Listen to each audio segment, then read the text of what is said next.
ගොඩක් වෙලාවට ඉතින් අපි මේ මාළුන්ගේ මේ මාළු වර්ගය අනුව තමයි අපි කෑම දීම තෝරාගත්තේ. මාළුන්ට නිවැරදි ආහාර ලබා දීම වැදගත් වෙන්නේ ඇයි? ඒක කියන්නේ මෙහෙමයි දැන් මාළුන් වර්ගවලට බෙදුවාම අපි ඉන්න සර්වභක්ෂක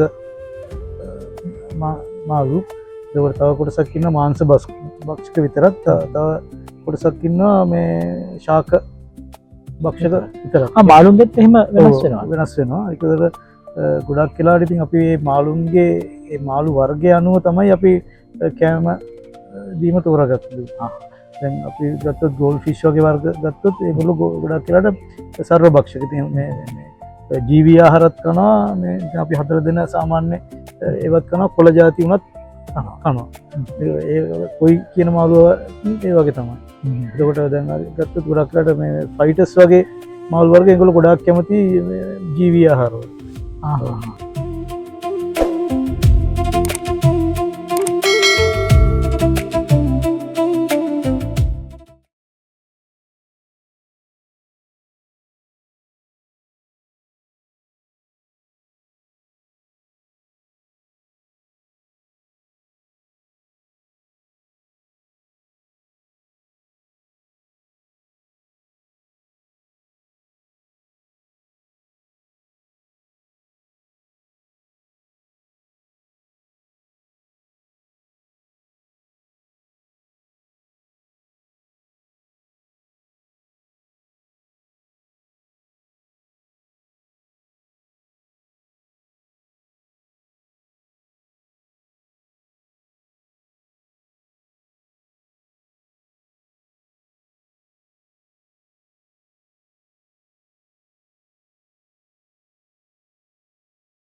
ඒගොල්ලන්ට ඔස්කා වගේ ඒවා ගොඩාක් ඒගොල්ලන්ට ජීවී ආහාර තමයි. දැන් අර වාහනවයි ගත්තොත් ගොඩාක් ඒගොල්ලන් ජීවී ආහාර තමයි ඒගොල්ලන්ගේ ප්‍රධාන ආහාරය. එතකොට අපි ශාක භක්ෂක කියලා ගත්තොත් ශාක භක්ෂක කියලා ගත්තොත් ගොඩක් වෙලාවට ගුරාමි දැන් අපි කියන්නේ ජෑන් ගුරාමි කියලා ඒගොල්ලෝ ගොඩාක් කැමති මේ ශාක වලට ශාක ආහාරයට ගන්න. ඒකට අනිත් ඒවාත් ඒගොල්ලෝ මේ කණ්ඩ මෙව වෙනවා අපි දෙන කෑම වලත් කන්න එහෙම පුරුදු වුණාම කනවා. නමුත් ඒගොල්ලන්ගේ ප්‍රධානම දේවල් තමයි මේ ශාක.